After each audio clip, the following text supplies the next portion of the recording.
നമസ്കാരം. മലയാളി വാർത്തയിലേക്ക് സ്വാഗതം. 2016 ഇടത് സർക്കാർ കൊട്ടിഘോഷിച്ചു കൊണ്ടുവന്ന ഒരു സംവിധാനമാണ് കിഫ്ബി. അതായത് കിഫ്ബി എന്ന ഒരു ഏജൻസി ബഡ്ജറ്റിന് പുറത്ത് കടമെടുക്കുന്ന ഒരു ഏജൻസിയാണ്.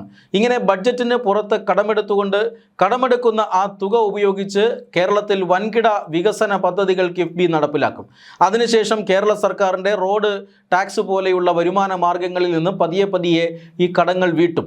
അതായത് 50 വർഷത്തിന് ശേഷം നടക്കാൻ പോകുന്ന വികസന പദ്ധതികൾ അത് ഇപ്പോൾ തന്നെ നടപ്പിലാക്കുക എന്നതാണ് ഇതിൻ്റെ ഉദ്ദേശമെന്നും 50 വർഷം കൊണ്ട് ഈ കടങ്ങളൊക്കെ വീട്ടും എന്നുമൊക്കെയാണ് ഈ അന്ന് കിഫ്ബി ഇക്കാര്യത്തിൽ കിഫ്ബി രൂപീകരിച്ചുകൊണ്ട് കേരള നിയമസഭ അല്ലെങ്കിൽ കേരളത്തിലെ ധനമന്ത്രി തോമസ് ഐസക് അന്ന് വ്യക്തമാക്കിയത്. പിന്നീട് അങ്ങോട്ട് കിഫ്ബിയെ മറയാക്കി നിർത്തിക്കൊണ്ടുള്ള ഒരു വികസന പ്രഖ്യാപനങ്ങളാണ് നമ്മൾ കണ്ടത്. അതായത് കിഫ്ബി ഉപയോഗിച്ചുകൊണ്ട് വലിയ വൻ തുകകൾ ഉൾപ്പെടുന്ന പദ്ധതി അത് കിഫ്ബി അംഗീകരിച്ചു എന്ന് പറയുക, കിഫ്ബി പലയിടങ്ങളിൽ നിന്നും കടം വാങ്ങാനുള്ള ശ്രമം നടത്തുന്നു, അത് പരാജയപ്പെടുന്നു. ഏറ്റവും ഒടുവിൽ കേരളത്തിൻ്റെ ബഡ്ജറ്റിൽ നിന്ന് തന്നെയുള്ള റോഡ് ടാക്സ് അടക്കമുള്ള റവന്യൂ വരുമാനങ്ങൾ ഉപയോഗിച്ചുകൊണ്ട് ഈ പദ്ധതികൾ നടപ്പിലാക്കുന്നു. വൻ തുകയ്ക്ക് അല്ലെങ്കിൽ വൻ പലിശ നിരക്കിൽ കിഫ്ബി കടം വാങ്ങുന്നു എന്നുള്ളതാണ് കിഫ്ബിക്ക് നേരെ ഉയർന്നിരുന്ന മറ്റൊരു ആക്ഷേപം. ഇതൊരു പരിധിവരെ ശരിയുമാണ്. ഇങ്ങനെ കിഫ്ബിയെ മറയാക്കിക്കൊണ്ട് വൻ തുകകളുടെ വികസന പ്രഖ്യാപനങ്ങളെല്ലാം നടത്തുകയും ഈ പ്രഖ്യാപിക്കുന്ന പദ്ധതികളിൽ നിന്നും വലിയ കുറവ് കാണുന്നതുമൊക്കെ സ്വാഭാവികമായി മാറി. മാത്രമല്ല ഈ കിഫ്ബി വൻ പരാജയമായി മാറി. ഏതാണ്ട് 21,000 കോടി രൂപയുടെ അധിക ബാധ്യത ഇന്നിപ്പോൾ കിഫ്ബി വരുത്തി വച്ചിട്ടുണ്ട് ബഡ്ജറ്റിന് പുറത്ത്.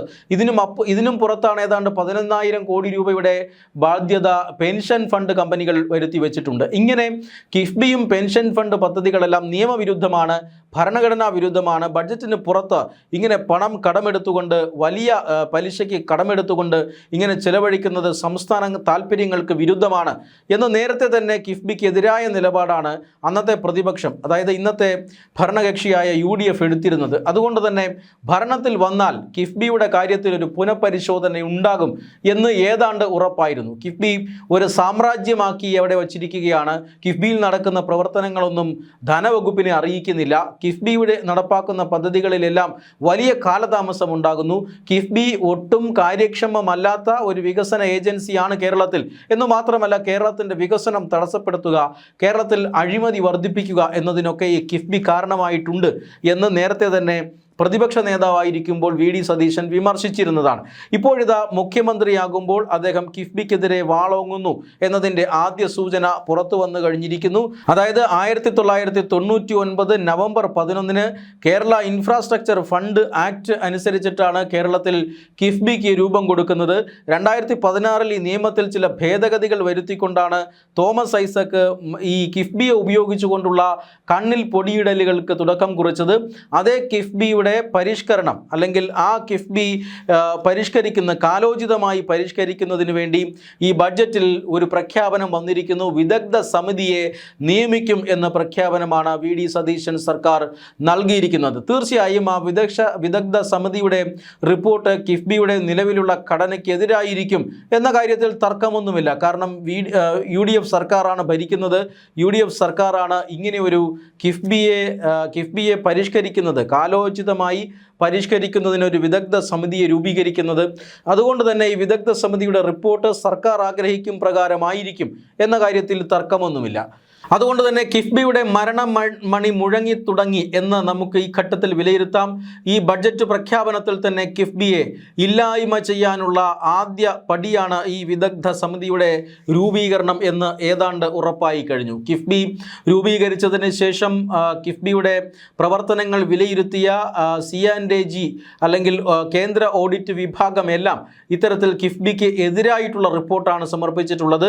ബഡ്ജറ്റിന് പുറമെ ഇങ്ങനെ കടമെടുക്കാൻ പാടില്ല, സംസ്ഥാനത്തിൻ്റെ GSDPയുടെ ഇത്ര ശതമാനം അല്ലെങ്കിൽ ഒരു 3% മാത്രമേ ഓരോ സംസ്ഥാനങ്ങൾക്കും കടമെടുക്കാൻ കഴിയൂ. അതിനപ്പുറം കടമെടുക്കണമെങ്കിൽ കേന്ദ്ര സർക്കാരിൻ്റെ പ്രത്യേക അനുമതി വേണം. സാധാരണഗതിയിൽ ഇതിന് മുകളിലേക്ക് കടമെടുക്കാനുള്ള അനുമതി കേന്ദ്ര സർക്കാർ നൽകാറില്ല.